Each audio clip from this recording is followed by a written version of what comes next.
about relating to blood sugar? And, a lot of people have elevated insulin. And how can something like glycine or even 10 grams of glycine, could that help with high blood sugar and high insulin levels? Yes, in fact, one of the reasons why your sugar tends to be out of control is not just the dietary intake of sugar or of carbohydrates. It's the fact that typically there is some inflammation going on because of glycine deficiency.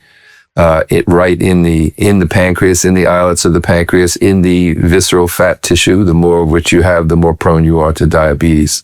Glycine has an important role there. I could also use my own experience. But there was a very good, randomly controlled, placebo-controlled clinical trial done in Mexico. Mexico, by the way, because the indigenous population is largely of like Pima Indian ethnicity, that's particularly prone to diabetes. So in Mexico, almost more than anywhere else, endemic type 2 diabetes is a very, very serious problem. Mexico is also not a really rich country. So something like glycine is what the government is interested in funding, because they're not so much interested in funding to find new expensive drugs. They want to basically find the least expensive option to provide benefits to the population. So anyway, some of this good research done by Cruz and co-workers in 2008 was published, where they took people. They took type 2 diabetics, usually a little chubby. Their BMI was, over 25.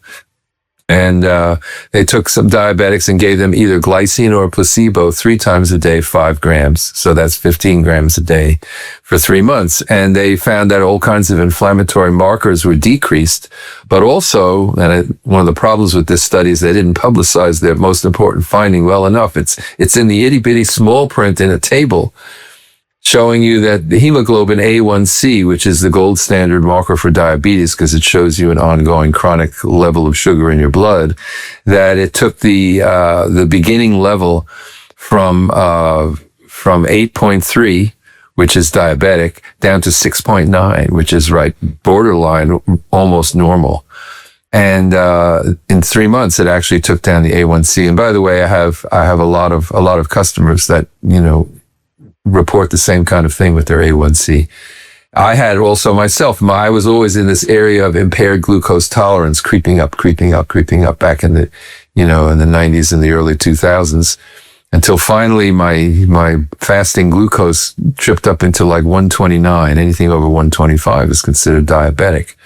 So I thought, well, I'll control it with diet and so on. But fortunately, it was right about the time I started working with glycine. So soon thereafter, and as I started taking glycine 10 grams a day, it turns out that it took about 15 years till 2024 before my blood sugar started creeping up enough to become diabetic again.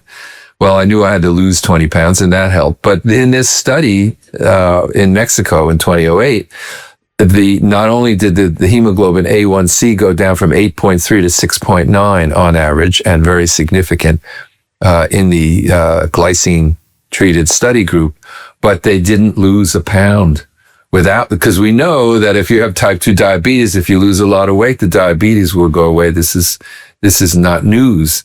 So you think, oh, well, maybe glycine just helped them lose weight, like some of these, like these GLP-1s, analog GLP-1 agonists that are on the market now, that are all the rage. No, it doesn't do that.